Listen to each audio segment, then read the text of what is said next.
Hi everybody, and welcome to episode 2 of TNN. Once again, I am your host, Andy Mihail. And I'm mixing up a little bit today. I had my chief engineer, we call him Chief, help me set up the background a little bit differently. You see I got Dax, my first lady, over here helping me out. So I figured standing up would be a little more fun, a little more energetic. So that's what I'm trying to do, is just slowly improve all these episodes of TNN. So it'll be a little more interesting to watch. So anyways, I got basically a whole, like shipping crate full of stuff for you today. There's a whole lot of stuff, so we're going to try and go through it a little bit and see what we can get through. Russ gave me 30 minutes to get everything done, so hopefully I can get through it all in 30 minutes. All right, first of all, a little bit of news. Oh, well, actually, you know what? Let me show you this too. Check it out. Vintage Star Trek t-shirt. All right, I have to say, quite a few Star Trek t-shirts. So I'll tell you what, anybody who can watch all of these episodes and list all of the shirts that I've worn without repeating and send me an email, I'll figure out some little ditty prize I can get for you, okay? We'll do something out of the IFT store I'll get for you, or I'll send you something out of my personal collection, or I'm an avid model builder. Maybe I'll make you a little tiny 1/1000 scale Enterprise or something like that, something for your desk and to display. So check it out, vintage DS9 t-shirt. Gotta love it. Pink and seafoam green. Definitely the 90s. This was the very first logo that they had that got out a little bit before they changed it to the gold and the silver. So anyways, so there's that. So keep track, keep watching. I was actually wearing it last week, but you couldn't see it. But, so here it is, episode 2, first t-shirt. So keep watching, okay? Okay, now, excuse me, our first bit of news is straight from Russ himself. I got this news yesterday, which is pretty cool. I'm sure quite a few of you have been watching the show Fangasm. I have yet to actually catch any episodes just because I horrendously work so much, and I really should stick it on my DVR. But one of the main characters, Andrew Duvall, who is the guy with the glasses and he's got that great huge smile, he's actually going to be joining us with Trek TV. So this will be very cool. We actually kind of got, a star on TV joining us for Trek TV. And so you'll be able to see him, and he is going to be doing stuff for us. It's very early in the stages yet, but he's going to be doing some stuff for us out in LA where he's at the conventions and stuff. So he'll be kind of like a Trek TV TNN reporter, give us a first-hand look at what's happening out on the West Coast and things like that out in California. So like I said, very early stages, we're still working some of the stuff out. So it still should be pretty cool. And as I check my computer down here, next up, I jumped all the way to the bottom by mistake. It's a long list. Still scrolling. All right, next up, IFT headquarters is going to be at the Steel City Con in Pittsburgh, and they are going to unveil their new display. So this will be a display that will be making the rounds at all the conventions and stuff. So it will have IFT merchandise there that you can buy. It will have official Trek merchandise, because remember, we are the only fan club selling official Trek merchandise. So we will have some stuff there. So you will be able to see that brand new display. Russ says it's really cool. I haven't seen any pictures of it yet. He just told me about this again a couple days ago. So there will also be, just for display, sorry you can't purchase it, he says a large model of a starship there. I don't know. I asked him what class it was, what the name of the ship was. He hasn't told me yet. So as a model builder myself, I'm kind of curious to see that one. All right, third thing in from the IFT from the past couple weeks, we also have keychain flashlights. Just little ones, you can stick them on a keychain, little see in the dark kind of thing. It's nighttime, dropped you something in the bottom of the car, where to go, grab your IFT flashlight off your keychain. They're only going to be a couple bucks, something really easy to pick up. Probably only be about $3, $3.50 with shipping maybe. Again, estimated price, don't quote me on it just yet until they get into the store. But those just came in, so Russ will be getting those online pretty soon for you guys. And let me scroll down now. All right, so that's it now for the IFT news. Now, TV news. I found a bunch of stuff out there. A lot of stuff out there for what's happening on TV. I know we just got into fall, And there's lots of good stuff coming on. I've been watching Agents of S.H.I.E.L.D. pretty regularly.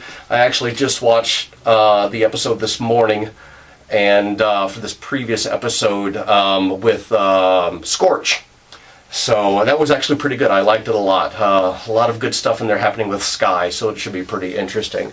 But Fox actually won the bidding war for a new TV series. Presumably it will happen next fall, the 2014 fall season of Gotham. Yes.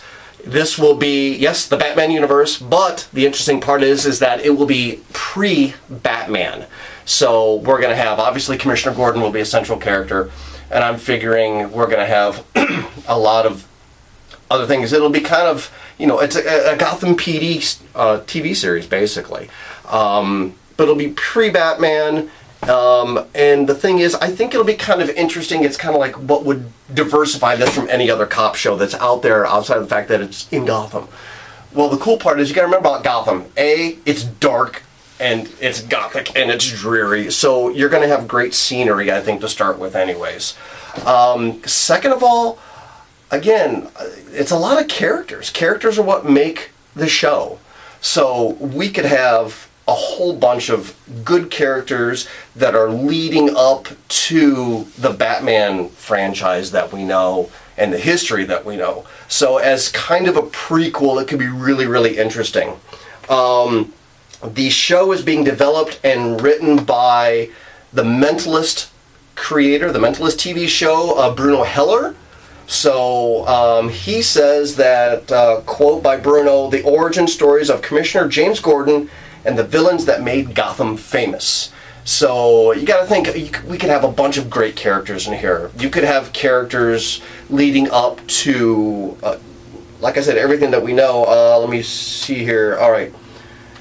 Okay, I wrote down a couple characters that would be really, really cool probably to have. Now think about this too. The guy that started it all, and even if he's not a main character, the guy that started Batman's career, this could be kind of fun. You know, the scene could start out walking into the courtroom with, say, like an early Harvey Dent, okay? And maybe he's just finishing up a case where the judge beats the gavel and says, all right, get out of here. Who's the villain? Joe Chill. Joe Chill is the guy who actually shot Bruce Wayne's parents. So, it's a little side character. That could be fun to have. Oswald Cobblepot, Penguin. You could just have him as Oswald for now. So leading up until everything, you know, he could be a great side character. Some other things that you can do, of course, there's lots of crime and corruption in Gotham. You could have the Falcone family, a bunch of mobsters, gangsters. That could be an ongoing thing too. You can imagine like the bribes and the payouts to the mayors and all the other people. So that could be a lot of fun as well.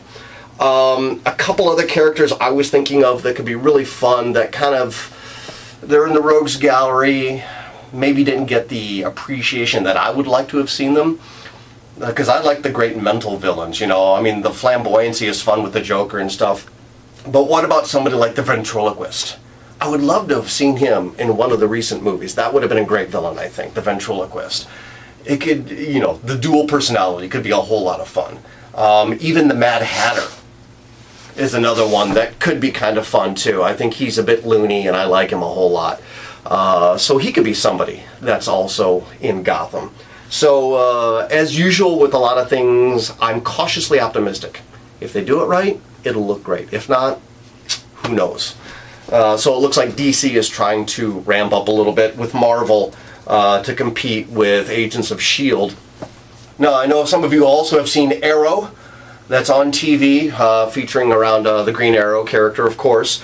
And recently there was a guest character, The Flash, was on Arrow.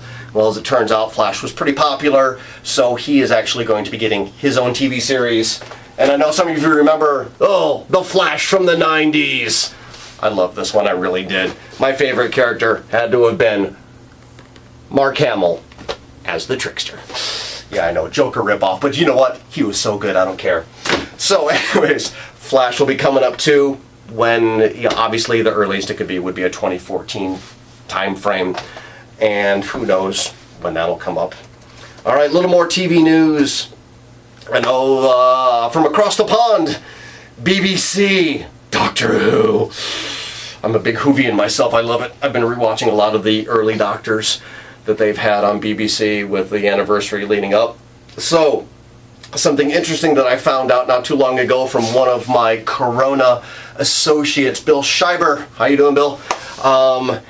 BBC America will be making the announcement sometime later this week, and actually, as I record this, it is October 24th at about 2 o'clock.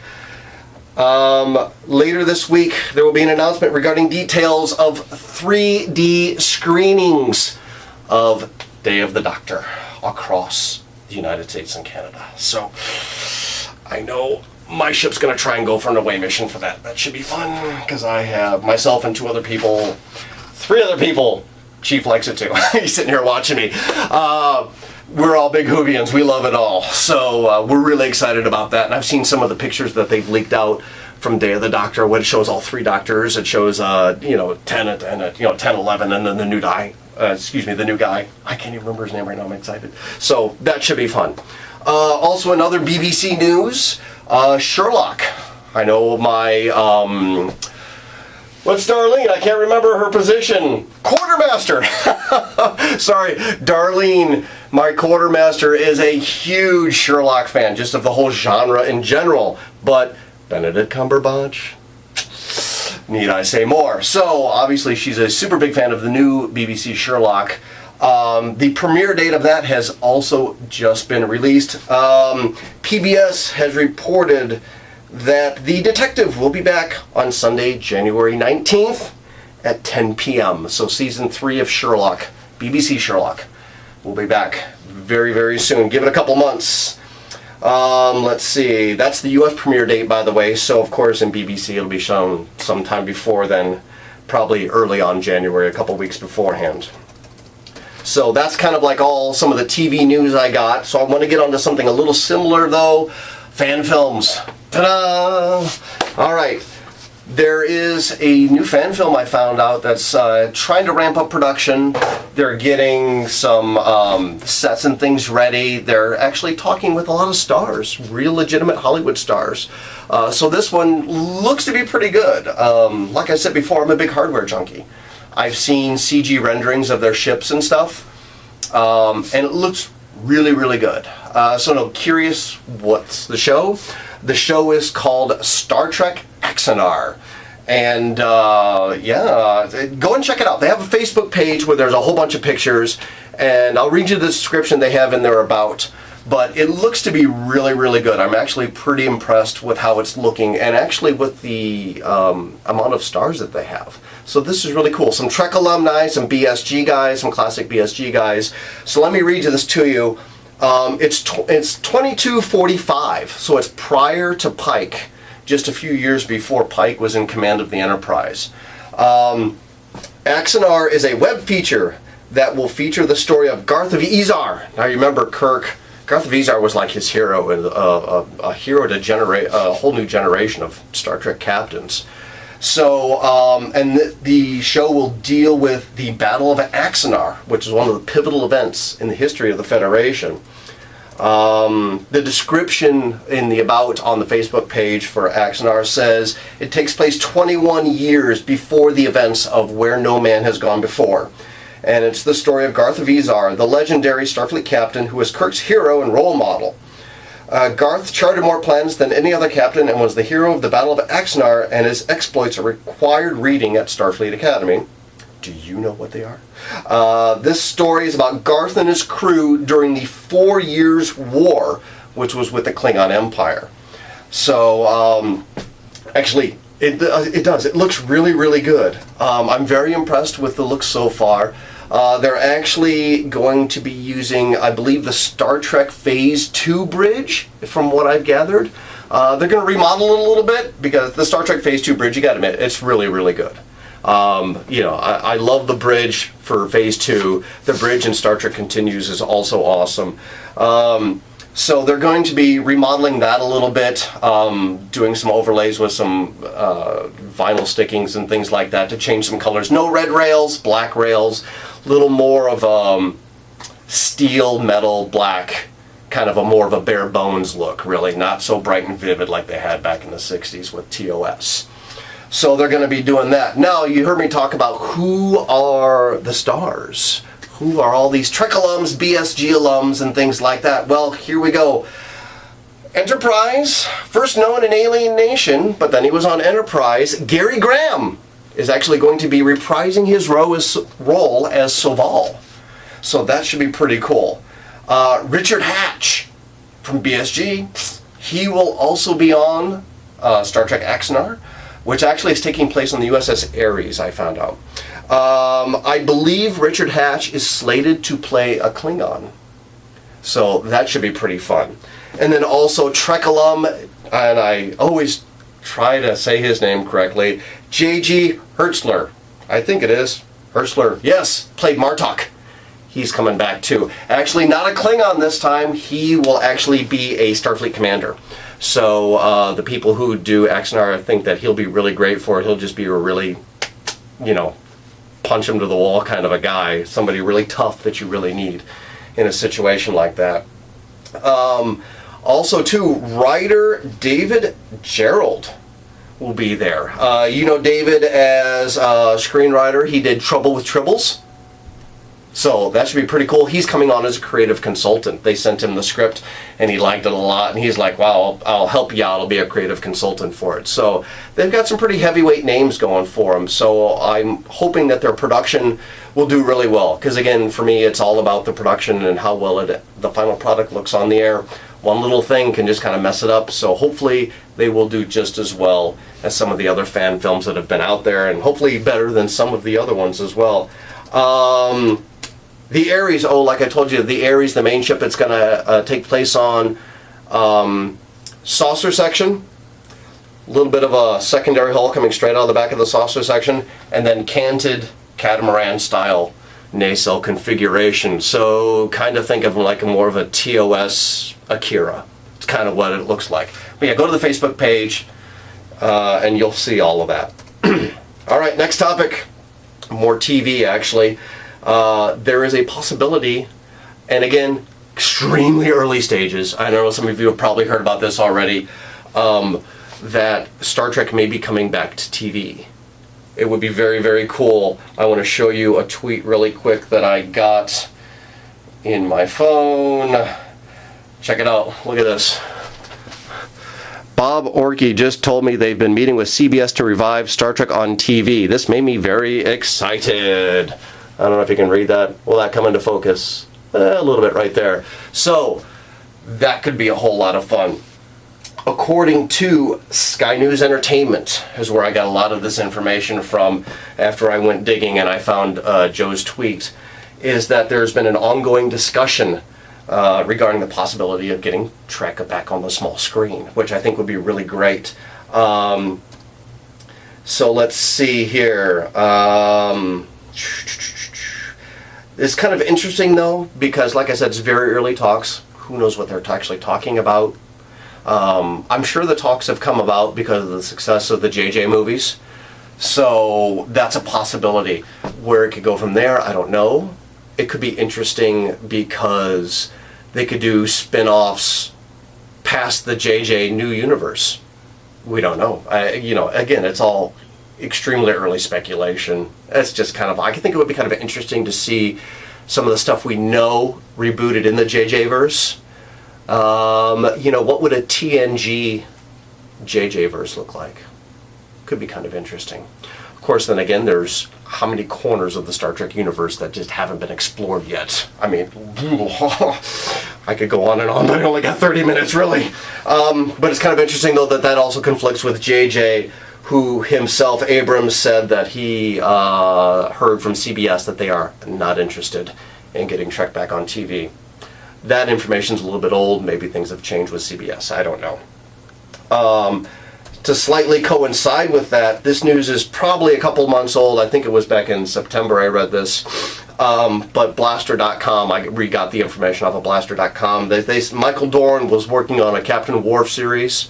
And that speculation just came out like almost a year ago even. He was just talking with somebody and said, yeah, it'd be cool to do a Captain Worf series. But I guess he's actually fleshed out some kind of a script. So, and he's kind of like pitching it around a little bit. He says last year there was an interest, Dorn says, last year there was an interest, and he talked with some producers. They had a pitch meeting with Paramount and CBS, but the Abrams movies kind of got in the way, and they only wanted to concentrate on the JJ verse at the time in those movies. So, but now that that's done with, and JJ's moving over to Star Wars, you know, who knows what can happen, which is, I'm sure, why all these talks with CBS are coming back for Trek on the small screen, which I think would be fabulous. So Bill Shatner himself actually is even still advocating for the return of Trek on TV, because, well, hey, it's only going to benefit the classic cast, right? Can't argue. They've been busy themselves, though, so kudos for them. So let's see here. Jumping down a little bit more from 1701 News, our partners with TNN and Trek TV. 1701 News, Brian Fuller, who's a writer, got his start in Star Trek with Deep Space Nine and Voyager. He was one of the guys. He's now actually working on the new series Hannibal. So that should be interesting. Is that out yet? I don't even know if that's out on TV yet. I don't know. He said he would like Star Trek would be on his, it's on his bucket list, his writer's bucket list, to get back into Star Trek. So if CBS does go back onto the small screen with Star Trek, we could probably be looking to see Brian Fuller's name back in Star Trek again. So that could be kind of fun. Let's see here. He said, Brian even said, this would be interesting to have Tom Hiddleston play a rebooted, no pun intended, version of Commander Data. I saw a colorized picture. It's floating around on the net. Go look at it. It's actually not that bad. But he says he would love that opportunity. All right, skipping off of Star Trek now. Let's go to another franchise, Star Wars. Of course, JJ's doing all of the Star Wars stuff, but for the small screen, some of you, go check it out. There's a video on YouTube. You can check out Star Wars Rebels. Now, I know we had Clone Wars that ended only a year or so ago. It didn't really kind of wrap things up. Star Wars Rebels is actually going to be coming on pretty soon. Let's see. Oh, actually fall 2014. We gotta wait a year. The early teasers are killing me sometimes. So, but it's going to be premiering on the Disney Channel, Disney XD. And the thing I like about Star Wars Rebels is that I'm a big fan of the old Ralph McQuarrie drawings, for the original drawings for Star Wars and the original trilogy. So a lot of the designs are going to be based more closely on the Ralph McQuarrie drawings, which will be fantastic. Rebels will actually be centered in the time frame between what was it? Let me go down here. I lost track. Let's see. Oh, between episodes 3 and 4. Silly me. Of course, that 20-year gap, a couple decades. So let's see. The website for Disney XD says action-filled series set between the events of 3 and 4. In the era spanning the almost 2 decades of never-before-seen on-screen time. The Empire is securing its grip on the galaxy, hunting down the Jedi and the Rebellion, and the Empire is taking shape. So, yeah, hopefully... I really enjoyed Clone Wars. I really did. I thought it was great. I have a season or 2 on a box set. And hopefully Rebels, which actually has a whole bunch of people from Clone Wars coming over into Rebels. So hopefully the series should be pretty good. There's a main bad guy already out, so like I said, go on YouTube. I won't spoil anything for you, but go and check out Star Wars Rebels. There's some good YouTube videos out there. Writers, actually, for Rebels, which is encouraging. We have writers from X-Men First Class, Sherlock Holmes, Young Justice, Spectacular Spider-Man, and the original Disney Gargoyles, which that was another series that I loved a whole lot. First 2 seasons especially. So Star Wars Rebels promises to look really, really good. Another one, let me show you the tweet, get in the code. Dun, dun, dun. All right, here, I'm going to show you the tweet here. If this will go into focus, it says, 2 Star Wars scoops in a week. Just spoke to Jonathan Rhys Meyers. Didn't confirm he'd auctioned for a Star Wars movie, but he didn't deny it either. Now, who is Jonathan Rhys Meyers? Well, he is a Dublin, Ireland native, and he is actually going to be starring in the new Dracula TV series that's coming out this fall. He was also in The Tudors, the BBC drama Tudors, as King Henry VIII. So that's the two most notable things that he's been doing lately. So could we see Jonathan Rhys Meyers in the new JJ Star Wars? Possibly. Oh, he was also, Jonathan was also in Mission Impossible 3, so we can go and look for him there. Another bit of TV news. I told you there's a bunch of it here. I'm a big fan of the show Face Off, where they have to do movie makeup in 3 days, and then there's movie industry professionals who judge it all. One person gets eliminated. Good reality show. I am actually enjoying it a lot. A similar show is popping up. Sci-fi has started talking with Jim Henson's Creature Shop. They are going to be doing the Creature Shop Challenge. 8-episode series. Contestants will compete for $100,000 and a job at the Creature Shop. How cool would that be? Oh, God, that would be awesome. So Brian Henson will actually lead the judging and all of that. So that would be pretty cool. That will come out in the first quarter of 2014. So we won't have too long to wait because they can whip out those reality shows pretty darn quick. I'm running out of time. I've been on here for about 26 minutes already. Believe it or not. Star Trek Destination. This is a little bit old news, but I thought I'd throw it out there anyways. The next Star Trek Destination event will be held in Germany in February 21st through the 23rd. In 2014, it will be held in Frankfurt. So sets, props, contests, and all that kind of jazz. Should be a good time. All right, a couple other small things here now. I want to get this out. I meant to talk about it last week, and I completely forgot. Let me get in my phone. Now I want to show you this. Check it out. There is an app, Star Trek Rivals. It's a card game. And I want to show you this. Look at that. We got a killer picture of the Enterprise right there. You can hear a nice little Star Trek beeping up there. There's some nice music. But now the fun part of this, come on, let's get going. There's the play button. Now what you can actually do with this, you have some friends. I'm playing Darlene and Ryan Perkling, and then my daughter's also playing here too. But let me show you this. We'll tap on this one. Come on, go. It's a card game. So essentially, you have numbers on either side of your cards. You place them next to an opponent's cards, and you try to capture the cards. You have a higher number, that's what you have. And then you get those cards. The other person, your opponent, doesn't lose the cards. You just get a copy of them, and you add to your list. So it's actually a pretty fun game. I've been playing for quite a while. You can get 206 cards, it looks like. So my friend code, anybody can go and check it out. Download it on your iPads or your iPhones or on your Droids. Just an app. Go look for it. Star Trek Rivals. Look me up. Message me and tell me my friend code. Play with me, please. GNGZEY. So Greg, Nancy, Greg, ZZ, I don't know what, xylophone? No, not xylophone. ZE Edgar Y Yale. All right, GNGZEY. Look me up, and we will play Rivals. It's a fun game. I'm enjoying it a lot. Also, really quickly here, like I said, I'm a model building buff. The NX-01 Enterprise, there is a 1/1000 model kit out, so it's about 10, 11 inches long. There's actually a refit. If there was going to be a Season 5 of Enterprise, they were going to refit the NX-01 Enterprise with a secondary hull underneath. There's been a model kit released of that, so that's out and that's fun. That's about 20 bucks, I think. If you go and find it in a hobby store, there's several places online.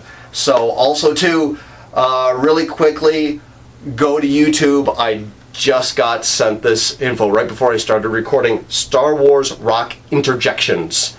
Go on YouTube, look it up, hilarious. Write to me, usscorona at gmail.com. That's my email. Look me up, and I will see you later. Bye.